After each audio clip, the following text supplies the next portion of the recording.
Un día a la vez es un espacio para conectar con Dios a través de su palabra. Suscríbete y acompáñame en este maravilloso viaje y permite que la palabra nos transforme de dentro hacia afuera. Bendecido día para todos. Hoy vamos a la reflexión número 119 y el título de la reflexión es El camino al Padre. La lectura las encontramos en el libro de Jueces, capítulo 6 al 9, el Salmo 119, versos del 49 al 88 y el Evangelio de Lucas, capítulo 13, verso del 18 al 35.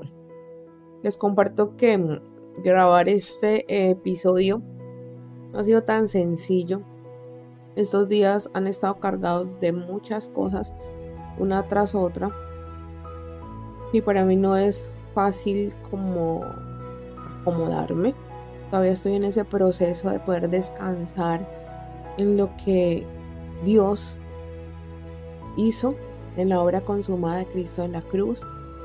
Y por eso el camino al Padre es recordar que Cristo es esa puerta, es ese camino, verdad y vida por el que llegamos a los brazos amorosos de Papá. Podemos hacerlo confiadamente porque Cristo con su sacrificio nos dio la redención. Todos somos redimidos y podemos ir gracias a la sangre preciosa ante el Padre para que Él nos dé misericordia y podamos vivir esa vida en libertad a través de lo que Él hace en nosotros. Entonces, todo está puesto para que nosotros podamos ir y podamos vivir esa vida en plenitud. Pero a veces la culpa, la condena, nuestros pensamientos, nuestros sentimientos equivocados hacen que perdamos el norte. Y recordemos que todo lo que permitimos que anide eso afecta a todo nuestro ser. Pero lo bueno de esto es que yo estoy convencida de que Dios está conmigo en todo el tiempo y que las dificultades que paso es precisamente para darme cuenta en quién tengo mi confianza, para ayudarme a reconocer las cosas que aún debo seguir trabajando con Dios. Entonces, hay días difíciles, siempre lo he recalcado, pero son diferentes cuando Dios está con nosotros, cuando Él es el centro de nuestra vida. Y yo hoy oro en el nombre poderoso del Señor Jesús para que todos ustedes que me escuchan puedan encontrar ese descanso en los brazos amorosos de Papá, que puedan ir confiadamente al trono de la gracia porque siempre van a hallar misericordia. Amén. El libro de Jueces del 6 al 9 relata cómo Israel por su desobediencia cayó bajo la opresión de los madianitas. Creo que es nuestra desobediencia la que nos lleva a vivir muchas veces situaciones muy complejas. Pero después de que ellos estaban en esa opresión tan fuerte, eso los llevó a clamar a Dios, a clamar desde las profundidades de su ser para que ese Dios de amor los salvara.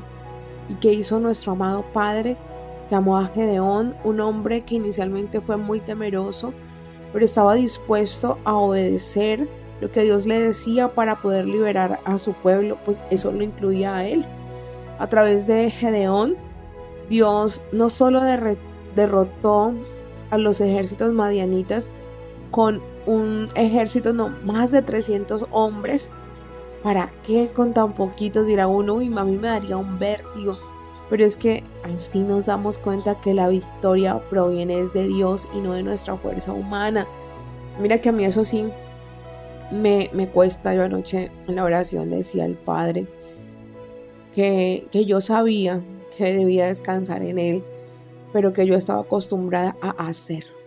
Que eso sí que me costaba a mí. Y por eso sé que estoy viviendo las situaciones de ahora, porque yo necesito aprender a confiar en Dios y soltarle eso que yo no voy a poder hacer. Pero crecí con esa concepción de que tenía que hacer y hacer y hacer y hacer y deshacer, y hay cosas que es solamente esperar en Él. Vemos también que con Gedeón Dios hizo que se destruyeran todos los altares de Baal. ¿Cuáles altares tienes tú hoy en tu corazón? Pueden ser personas, pueden ser ideas, pero eso no permite que Dios sea el centro de tu vida, y es lo que Dios quiere, porque cuando Él es el centro, nosotros vamos a vivir en esa integridad. Sin embargo, la historia también muestra la fragilidad del corazón humano, porque Gedeón, después de haber ganado la victoria, cayó en un error que llevó nuevamente al pueblo a la idolatría, y su legado terminó en división con su hijo Abimelech. Mira que cuando somos instrumento de Dios, o Dios hace algo a través de nosotros, eso hay que estar vigilantes, porque el orgullo se puede apoderar de nosotros y quitarle la honra y gloria al que lo hizo todo posible. Eso somos nosotros. Por eso, el que crea que está firme, fíjese que no vaya a caer, porque a veces no nos damos cuenta. Por eso hay que pedirle al Espíritu que nos permita discernir y ver esos pasos en falso que nos pueden alejar del propósito de Dios. Vamos a leer algunos apartados de estos textos.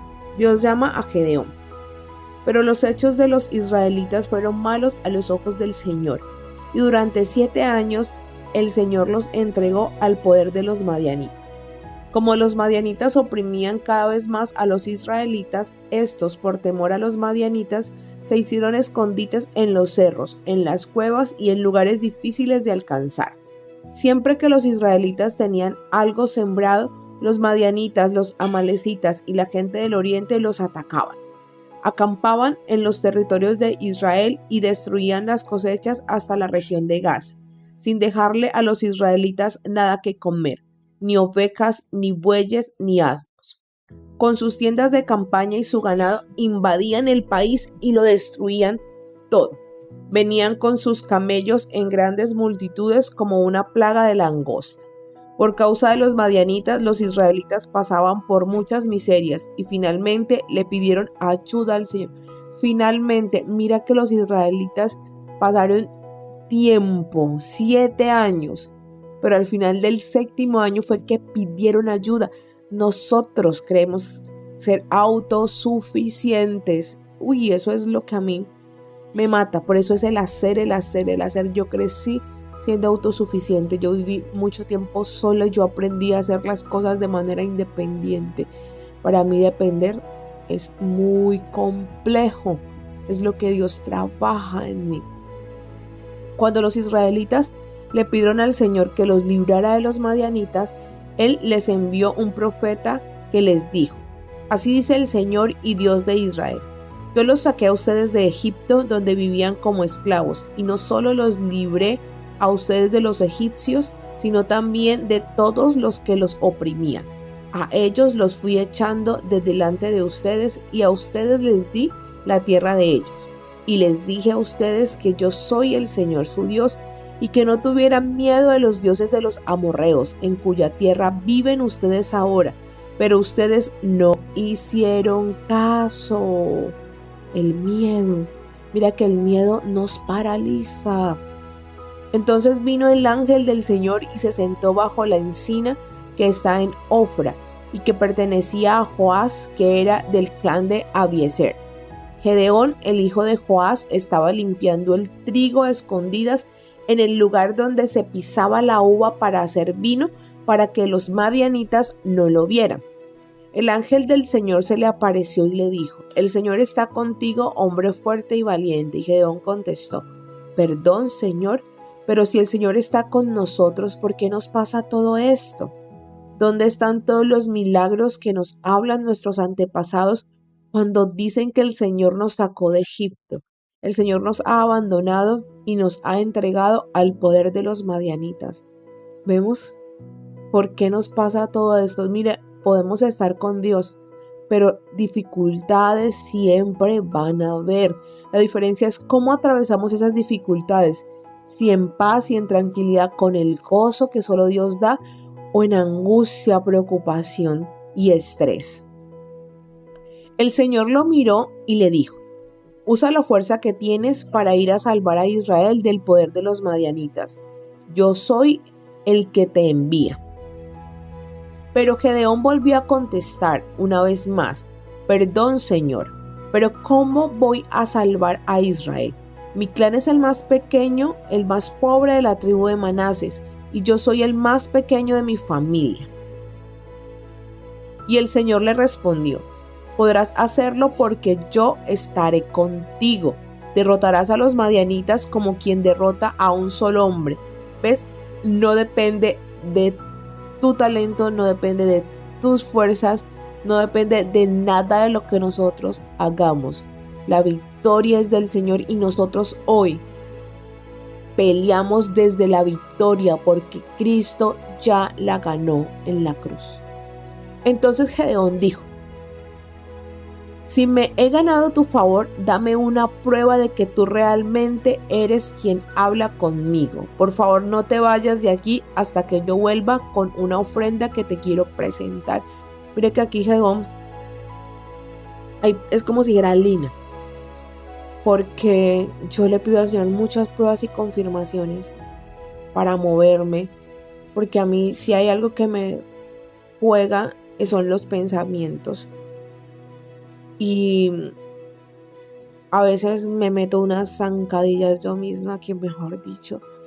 Y yo leía y yo decía: ay, Señor, yo soy como Gedeón. Pide pruebas y confirmaciones cuando tú dijiste que a esta generación el único milagro que ibas a hacer, o sea, la única prueba era tu muerte y resurrección. ¿Cuántas veces hacemos lo mismo? Y Dios, lo más, digo yo, irónico, que Él lo hace, pero no debemos vivir así, porque nuestra fe no es por vista, es creer. O sea, Dios dijo que tú pidieras conforme a su corazón y lo obtendrías. No importa el tiempo, hay que aprender a esperar. Y yo sé que la espera desespera, pero es ahí en esa espera que Dios nos forja, trabaja nuestro carácter y nos prepara para lo que vendrá. Y el Señor le aseguró: aquí estaré esperando tu regreso. Gedeón se fue y preparó un cabrito y con unos 20 litros de harina hizo unos panes sin levadura. Luego puso la carne en una canasta y el caldo en una olla y se lo llevó todo hasta la encina. El ángel de Dios le mandó poner sobre una roca la carne y los panes sin levadura y derramar el caldo. Después que Gedeón hizo lo que se le había mandado, el ángel tocó la carne y los panes con la punta del bastón que tenía en la mano y de la roca salió fuego, el cual consumió la carne y los panes. Luego el ángel del Señor desapareció de su vista. Al darse cuenta Gedeón de que se trataba del ángel del Señor, dijo: ay, Señor, Señor, he visto cara a cara al ángel del Señor. Pero el Señor le contestó: no tengas miedo, no vas a morir, recibe mi paz. Mire que cuando Cristo bajó era para podernos ver cara a cara con Dios. Y por eso hoy podemos estar en su presencia sin morir, porque Dios es santo, santo por siempre. Pero era tanto su amor que nos quería cerquita. Hoy,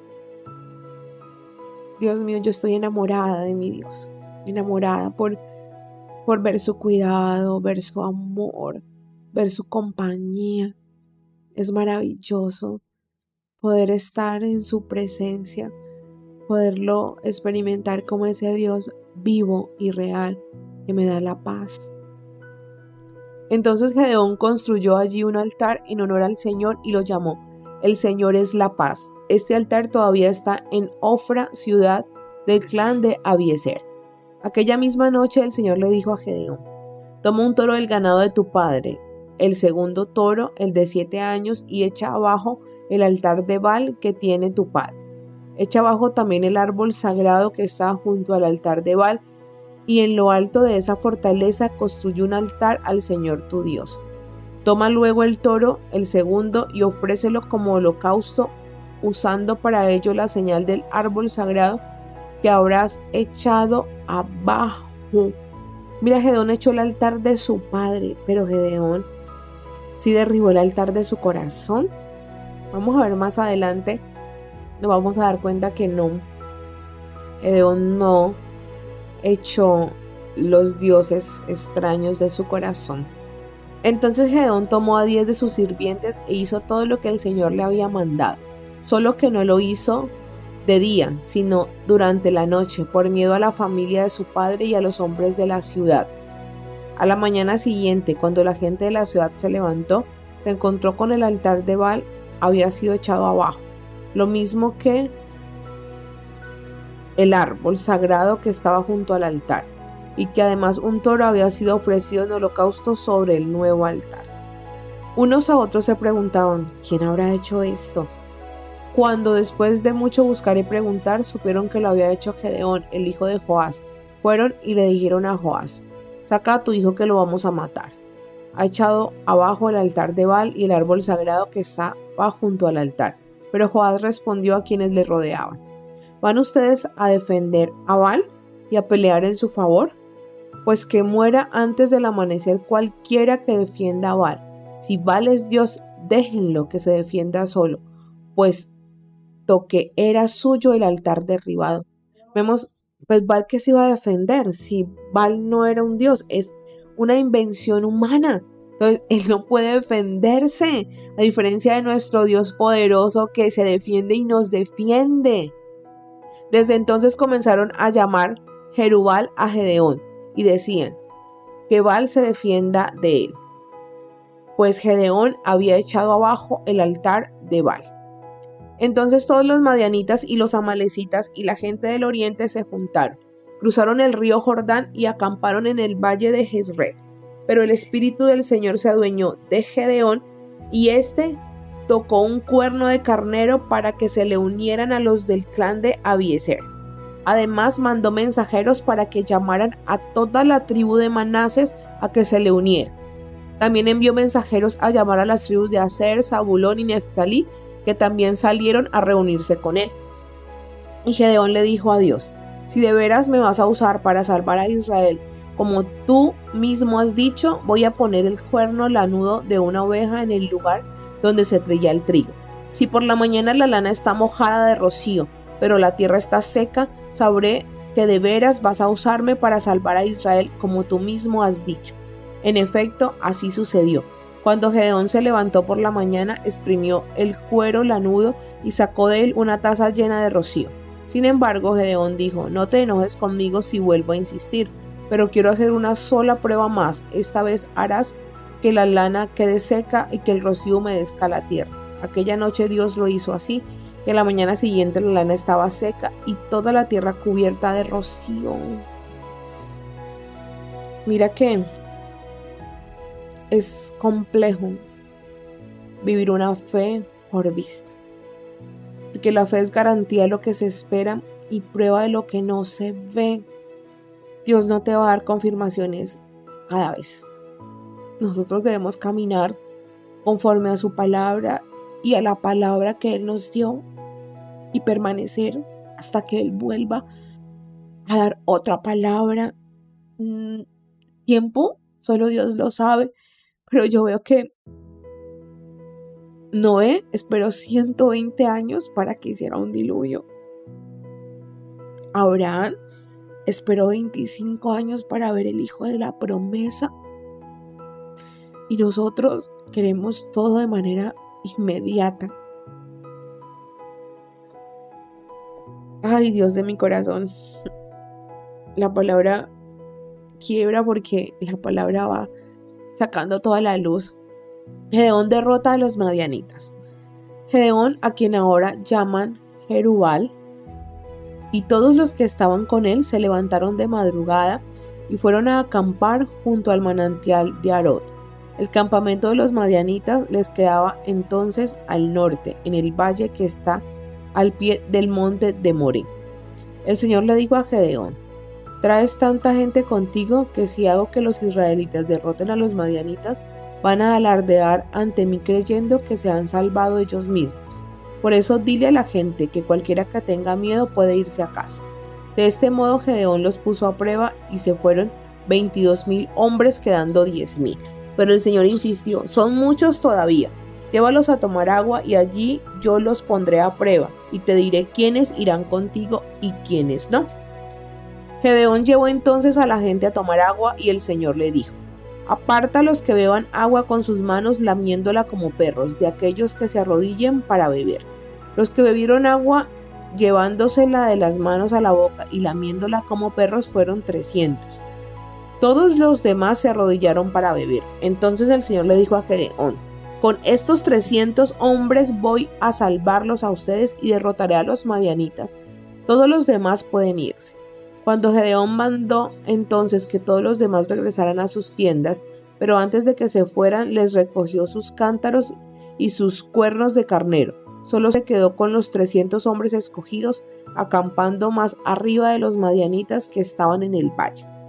Aquella noche el Señor le ordenó a Gedeón: levántate y baja a atacar a los madianitas, pues los voy a entregar en tus manos. Pero si tienes miedo de atacarlos, baja antes al campamento con Pura, tu criado, y escucha lo que digan. Después te sentirás con más ánimo para atacarlos. Entonces Gedeón bajó con Pura, su criado, hasta los puestos avanzados del campamento enemigo. Los madianitas, los amalecitas y la gente del oriente se habían esparcido por el valle como una plaga de langostas. Tenían tantos camellos como arena hay en la orilla del mar. Al acercarse Gedeón al campamento enemigo, oyó que un soldado le contaba a otro un sueño que había tenido y le decía: soñé que un pan de cebada venía rodando hasta nuestro campamento y que al chocar contra la tienda la hacía caer. Y su compañero le contestó: eso no es otra cosa que la espada de Gedeón, hijo de Joás el israelita. Dios va a entregar en manos de Gedeón a los madianitas y a todo su campamento. Al oír cómo se había contado e interpretado el sueño, Gedeón adoró al Señor. Después volvió al campamento israelita y ordenó: arriba, que el Señor va a entregarnos el campamento madianita. Enseguida dividió sus 300 hombres en 3 grupos y les dio cuernos de carnero a todos y unos cántaros vacíos que llevaban dentro antorchas encendidas, y les dijo: cuando llegue yo al otro lado del campamento enemigo, fíjense en mí y hagan lo mismo que me vean hacer. Cuando yo y los que van conmigo toquemos el cuerno, tóquenlo ustedes también alrededor de todo el campamento y griten: por el Señor y por Gedeón. Yo creo que no era necesario decir por Gedeón, ¿cierto? Mira que ahí podemos darnos cuenta que Gedeón en el fondo quería robarse la gloria. Por eso Dios sabía que si Gedeón luchaba con toda esa cantidad de ejército, era más fácil corromperse, pero aún así con poco, su corazón se llenó de orgullo. Así pues, Gedeón y sus 100 hombres llegaron al otro lado del campamento cuando estaba por comenzar el turno de guardia de medianoche. Entonces tocaron los cuernos de carnero y rompieron los cántaros que llevaban en las manos. Y los 3 grupos tocaron al mismo tiempo los cuernos de carnero y rompieron los cántaros. En la mano izquierda llevaban las antorchas encendidas y los cuernos de carnero en la derecha y gritaban: guerra por el Señor y por Gedeón. Y como los israelitas se quedaron quietos en sus puestos alrededor del campamento y todos en el ejército madianita gritaban y salían huyendo, mientras los 300 israelitas seguían tocando los cuernos de carnero, el Señor hizo que los madianitas lucharan entre sí, que salieran huyendo hasta Betzita, camino de Cerera, y hasta la frontera de Abel Meolá junto a Tabat. Entonces se llamó a los israelitas de las tribus de Neftalí, de Aser y de todo Manases para que persiguieran a los madianitas. Gedeón mandó mensajeros por los montes de Efraín, ordenando que los hombres de esta tribu bajaran a luchar contra los madianitas y ocuparan los lugares por donde se podía cruzar el río Bet-bara y en el Jordán, antes de que ellos llegaran. Los de Efraín cumplieron estas órdenes y además capturaron a 2 jefes madianitas llamados Oreb y Zeb. A Oreb lo mataron en la peña, que ahora se conoce como la peña de Oreb, y a Zeb lo mataron en el lugar que lleva su nombre, y que era donde se pisaba la uva para hacer el vino. Y después de perseguir a los madianitas, llevaron las cabezas de Oreb y de Zeb a Gedeón, que estaba al otro lado del río Jordán. Entonces, bueno, vamos a continuar con Jueces 8. Vamos a leer la última parte de Jueces 8. Después de que Gedeón ganó la batalla y algunas tribus le hicieron reclamos porque no los había convocado para la batalla, pero él les explicó las razones y ellos quedaron tranquilos. Entonces, al ver esto, la gente lo quería proclamar rey. Y vamos a ver el que dice. Entonces los israelitas les dijeron: ya que tú nos has librado del poder de los madianitas, queremos que tú y tus descendientes nos gobiernen. Pero Gedeón les contestó: ni yo ni mi hijo los gobernaremos a ustedes. El Señor será quien los gobierne. Lo que sí quiero es pedirles que me den los anillos que han capturado. Eso no era orden del Señor. Veamos. Esos anillos de oro los usaban los soldados enemigos porque eran gente del desierto. Los israelitas tendieron una capa en el suelo y echaron en ella los anillos que habían tomado y le dijeron a Gedeón: aquí los tienes. Todo el oro de los anillos pesó unos 19 kilos, sin contar los adornos, ni las joyas y las telas de púrpura que llevaban los reyes de Madián, ni los collares de sus camellos. Con ese oro Gedeón hizo un efod que puso en Ofra, su ciudad, y todo Israel le fue infiel al Señor a causa del efod, el cual volvió una trampa para Gedeón y su familia. Así fue que los madianitas quedaron sometidos a Israel y nunca más volvieron a levantar la cabeza. Durante 40 años, mientras Gedeón vivió, hubo paz en la región. Vemos que Gedeón hizo un efod y el pueblo empezó a adorar ese efod. Empezó a quitar a Dios del corazón y a poner un objeto hecho por sus propias manos. Jerubal, o sea Gedeón, se fue a vivir a su propia casa y tuvo 70 hijos, pues tenía muchas esposas. Mira que Gedeón vivió como rey. Los reyes en esa época eran los que tenían muchas esposas y muchos hijos. Dice que hasta una concubina, Siquén, le dio un hijo y le puso por nombre Abimelech. Y vamos a ver que Abimelech fue el que hizo la división. Después mató a sus hermanos, Dios mío. Gedeón murió ya entrado en años y lo enterraron en la tumba de su padre Joás en Ofra, ciudad del clan de Abiezer.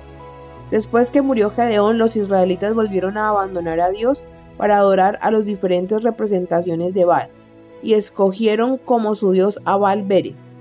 Se olvidaron del Señor su Dios, que los había salvado de todos los enemigos que los rodeaban, y no correspondieron con bondad a la familia de Jerubal, o sea Gedeón, por todo lo bueno que él había hecho por ellos. Entonces, mire que vemos ahora que robarse la gloria es sencillo. Es querer tener ese reconocimiento de que todo ha sido por nuestro esfuerzo.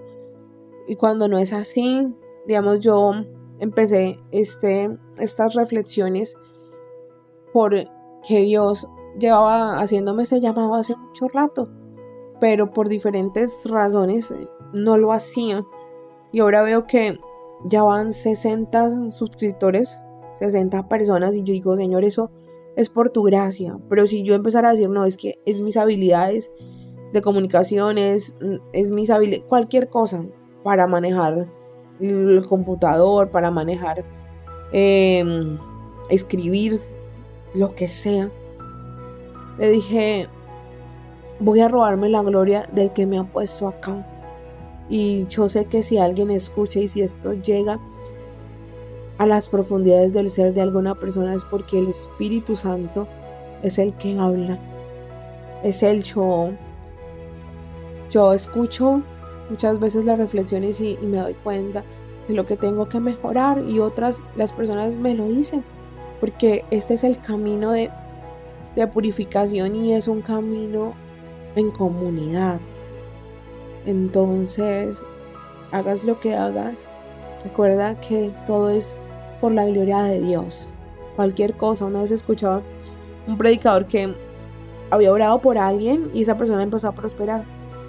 Entonces, cuando estaba muy próspera, dijo que era por sus méritos. Entonces esta persona le decía: bueno, entonces oremos para que Dios le quite eso a ver si es solo por su medio. Dijo, no, que es lógico, o sea, es Dios quien nos prospera, es su gracia la que nos hace vivir esa vida en plenitud y en abundancia. Abimelech, hijo de Jerubal, fue a Siquem para hablar con sus parientes por parte de su madre y les dijo: en nombre de nuestro parentesco les ruego que convenzcan a la gente de Siquem de que es mejor que los gobierne un solo hombre y no todos los 70 hijos de Jerubal. Y como Abimelech era pariente de ellos, se pusieron de parte suya y fueron a convencer a los de Siquem para que lo siguieran. Además tomaron 70 monedas de plata del templo de Baal-beri y se las dieron a Abimelech. Con este dinero Abimelech alquiló unos matones para que lo siguieran. Aquellos hombres fueron con él a Ofra, donde había vivido su padre Jerubal, y contra una misma piedra mataron a los 70 hermanos de Abimelech. Solo pudo esconderse y salvarse Jotán, el hijo menor de Jerubal. Después todos los de Siquem y de Bet Milo se unieron junto a la encina y a la piedra sagrada que había en Siquem y nombraron rey a Abimelech. Vemos que después Abimelech murió prácticamente en manos de una mujer, sino que le dijo a su escudero que lo matara para que no quedara eso registrado que había sido una mujer. Y el poder nos enceguece, o sea, matar a toda su familia para que él gobernara. Pero eso es lo que hace un corazón no convertido. Queremos el reconocimiento, queremos el poder, queremos la honra y la gloria. Y ahora continuamos con el Salmo 119 y destaca el amor profundo por la palabra de Dios como fuente de fortaleza, consuelo y guía en medio de la persecución y el sufrimiento. El salmista demuestra una devoción apasionada, meditando en los mandamientos para encontrar esperanza y dirección, incluso cuando su alma desfallece por las dificultades. Recuerda la palabra que diste a este siervo tuyo, en ella me hiciste poner la esperanza. Este es mi consuelo en la tristeza, que tus promesas me das vida. Los insolentes me ofenden sin cesar, pero yo no me aparto de tu enseñanza. Recuerdo tus decretos de otros tiempos y en ellos, Señor, encuentro consuelo. Los malvados que abandonan tu enseñanza me llenan de furor. Tus leyes han sido mis canciones en esta tierra donde soy un extranjero. La palabra. Señor, por las noches me acuerdo de ti, quiero poner en práctica tu enseñanza. Esto es lo que me corresponde obedecer, tus preceptos. Tú, Señor, eres todo lo que tengo. He prometido poner en práctica tus palabras. De todo corazón he procurado agradarte. Trátame bien conforme a tu promesa. Mire que el salmista dice, he procurado agradarte. Ahorita no hay que hacer nada porque somos fragante aroma al Padre cuando pedimos que la sangre del Cordero nos limpie y ya el Padre está agrado con nosotros, no importa lo que hagas, ten esa certeza de que puedes ir confiadamente. Me puse a pensar en mi conducta y volví a obedecer tus mandatos. Me he dado prisa, no he tardado en poner en práctica tus mandamientos. Me han rodeado con trampas los malvados, pero no me he olvidado de tus enseñanzas. A medianoche me levanto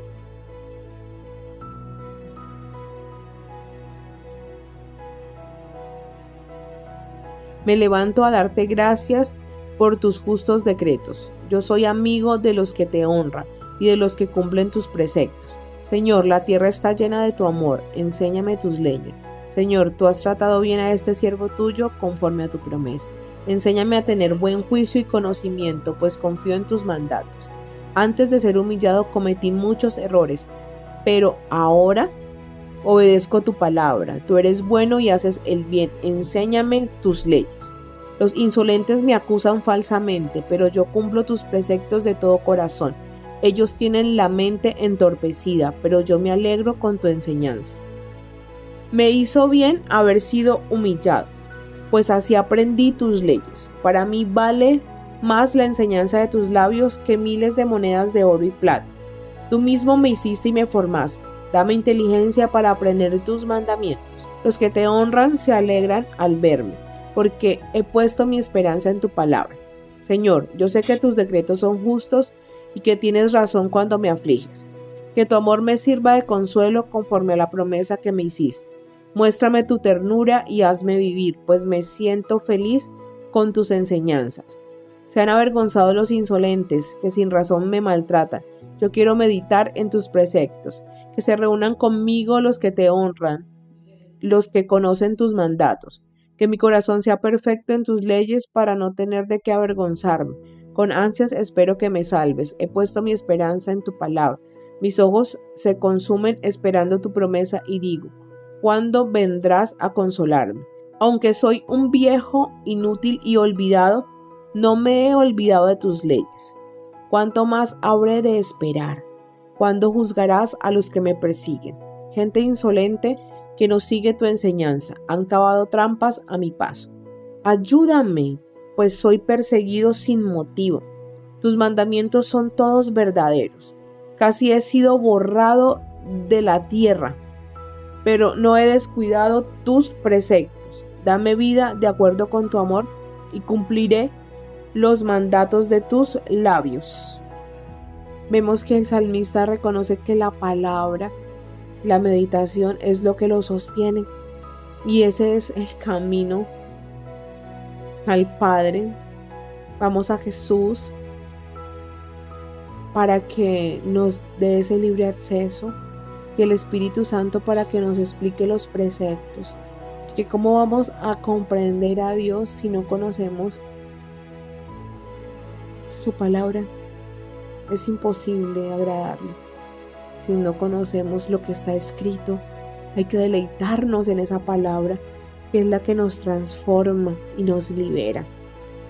Y el Evangelio de Lucas, del capítulo 13, versos 18 al 35, presenta el crecimiento imparable del reino de Dios con la semilla de mostaza. Advierte sobre la necesidad de entrar por la puerta estrecha del arrepentimiento y muestra la firme determinación de Jesús de cumplir su misión en Jerusalén a pasar del rechazo. El reino transforma desde dentro y es accesible para todos, pero requiere una decisión personal. O sea, el camino al Padre es Jesús, que fue ejemplo de renuncia total para salvarnos a nosotros. La parábola de la semilla de mostaza. Jesús dijo también, ¿a qué se parece el reino de Dios y con qué puedo compararlo? Es como una semilla de mostaza que un hombre siembra en su campo y crece hasta que llega a ser como un árbol tan grande que las aves se posan en sus ramas. La palabra de Dios nunca devuelve vacía. Entra en el corazón y en algún momento va a dar un árbol frondoso. Por eso debemos hablar de Dios y su palabra, pero si no la conocemos, ¿cómo podemos hablar de ella?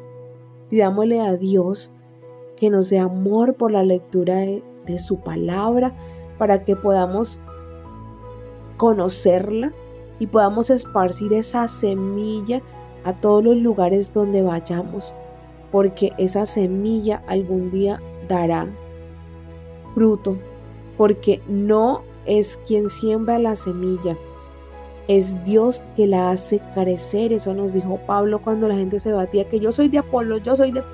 No. Nosotros regamos la semilla, pero el crecimiento depende de Dios y todos tenemos un tiempo. La parábola de la levadura. También Jesús dijo, ¿con qué puedo comparar el reino de Dios? Es como la levadura que una mujer mezcla con 3 medidas de harina para hacer fermentar toda la masa. Un poquito de levadura empieza a transformarnos. El poquito de palabra, esa gota de sangre es la que empieza a transformar desde dentro hacia afuera, y vemos que es como la levadura que nos hace crecer de manera sorprendente. Mira que no es nuestro esfuerzo, es venir y buscarlo. Decide buscarlo y permite vivir en esa gracia para que Él siga transformándote. No tienes que hacer nada más sino estar en su presencia, en su palabra, y Él va organizando todas las piezas de rompecabezas de tu vida.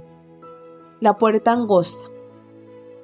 En su camino a Jerusalén, Jesús enseñaba a los pueblos y aldeas por donde pasaba. Uno le preguntó, Señor, ¿son pocos los que se salvan? Él les contestó, procuren entrar por la puerta angosta, porque les digo que muchos querrán entrar y no podrán. Después que el dueño de la casa se levante y cierre la puerta, ustedes, los que están afuera, llamarán y dirán: Señor, ábrenos. Pero él les contestará: no sé de dónde son ustedes. Entonces comenzarán ustedes a decir: hemos comido y bebido contigo, y tú enseñaste en nuestras calles. Pero él les responderá: no sé de dónde son ustedes, apártense de mí, malhechores. Entonces vendrá el llanto y la desesperación, al ver que Abraham, Isaac y Jacob y todos los profetas están en el reino de Dios, y que ustedes son echados fuera. Porque va a venir gente del norte y del sur, del este y del oeste, para sentarse a comer en el reino de Dios. Entonces algunos de los que ahora son los últimos serán los primeros, y algunos que ahora son los primeros serán los últimos. ¿Quiénes? Mira, es la gracia. Si tú das gracia y amor y permites que esa gracia te transforme, esa es la puerta angosta. Porque no queremos desacomodarnos, no queremos vivir como vivió Jesús, no queremos vivir en esa obediencia que Él nos transmite. Si a ti te cuesta algo, pídeselo a Él. Pero es pedir, insistir, así como en Jueces los israelitas clamaron y pidieron. Pues de la misma manera insiste, que esa puerta está abierta. No hay ningún cerrojo, tú puedes pasar por ella. Es la cruz toma todo y muere a todos esos faltas de amor que hay en nuestro carácter. A través de Cristo clava todo eso en la cruz para que puedas vivir esa vida de resurrección. O sea, claro, y como es morir, pues no es fácil. Por eso a veces creemos que es el conocimiento de Dios, que decir, bueno, yo conozco sus leyes y todo, pero nuestro corazón lleno de envidias, de odio, no, Dios aborrece eso. Son esos sepulcros blanqueados que conocen mucho de Dios, pero no nada de Él, no son nada como dice su palabra. Eso no, Dios no ve apariencias, Él ve el corazón. Por eso es una puerta angosta y es Jesús. Por Jesús entramos a los brazos de papá. No más excusas, no más miedo. Mira, Él murió en la cruz y se llevó la culpa y la condena. Todo eso que nos impedía ir al Padre. Por eso ayer alguien decía algo muy sabio. Por eso es que muchas veces utilizamos intermediarios porque pensamos que esas personas son santas y nosotros no. Pero Dios los escucha a ellos y no a mí, porque yo soy pecador, pero todos somos pecadores. Todos, pero por Cristo, por su obra y por su sangre podemos ir confiadamente y siempre hallaremos misericordia. Maravilloso. Recibamos ese regalo y vamos para que el Padre nos siga transformando. Imagínense que todos en la presencia de Dios transformando nuestro carácter. Ese es el cambio que el mundo necesita. No es un gobernante. No, es cada uno de nosotros conociendo de Dios. Jesús llora por Jerusalén. También entonces llegaron algunos fariseos y le dijeron a Jesús: vete de aquí, porque Herodes te quiere matar. Él les contestó: vayan y díganle a ese zorro: mira, hoy y mañana expulso a los demonios y sano a los enfermos, y pasado mañana termino. Pero tengo que seguir mi camino hoy, mañana y el día siguiente, porque no es posible que un profeta muera fuera de Jerusalén. Jerusalén, Jerusalén, que matas a los profetas y apedreas a los mensajeros que Dios te envía. ¿Cuántas veces quise juntar a tus hijos como la gallina junta sus pollitos bajo las alas? Pero ustedes no quisieron. Pues miren, el hogar de ustedes va a quedar abandonado, y les digo que no volverán a verme hasta que llegue el tiempo en que ustedes digan: bendito el que viene en nombre del Señor. Jesús no perdía el tiempo. Él hacía lo que tenía que hacer. No tenía miedo, porque sabía quién lo sostenía. ¿Y miedo de qué? Él sabía a dónde iba a ir. Yo digo, estoy convencida que nosotros tenemos miedo porque creemos que vamos a tener un final terrible. Busquemos a Dios y que Él haga su obra dentro de nosotros. Por eso hoy la invitación de la palabra es no hacer un camino superficial, sino un camino profundo de una rendición diaria, de que todos los días vayamos a la presencia para que Dios nos examine y podamos vivir conforme a sus mandatos, a la palabra de Dios, que podamos pedirle que examine nuestro corazón, porque lo primero que debemos hacer para mantenernos humildes es reconocer que lo necesitamos, que necesitamos de su presencia, que necesitamos de su palabra que nos sostiene, que necesitamos de su abrazo, de su confirmación y de su mano para caminar, porque sin Él volvemos atrás. Es Dios el que nos hace permanecer donde estamos, porque no se trata de empezar, sino de permanecer fieles hasta el final. Mucha gente empieza con emoción, pero empieza con bríos y termina con escalofríos, porque se dedican a observarse a ellos mismos. Hay que observar a Cristo y la obra consumada, a Cristo y la obra consumada, y creer que su santidad pasó a mí y mi pecado pasó a Él. Por eso hoy somos libres y debemos vivir en esa libertad. Y hoy en el nombre poderoso del Señor Jesús oramos y le pedimos al Padre que nos revele cada vez más a Jesús y su obra consumada, que podamos fijarnos en la perfección de Cristo y en lo que Él hizo, que podamos recordar que toda su santidad pasó a nosotros, que vayamos confiadamente al trono de la gracia, porque siempre hallaremos esa misericordia. Clavamos en la cruz toda culpa y toda condena, todo pensamiento que nos destruye y que nos impide acercarnos a Papá, y te pedimos que nos recibas hoy con amor, con esos brazos abiertos, que podamos recibir esa gracia inmerecida. Oramos en el nombre poderoso de Jesús. Amén. Dios es bueno en todo tiempo, y en todo tiempo Dios es bueno.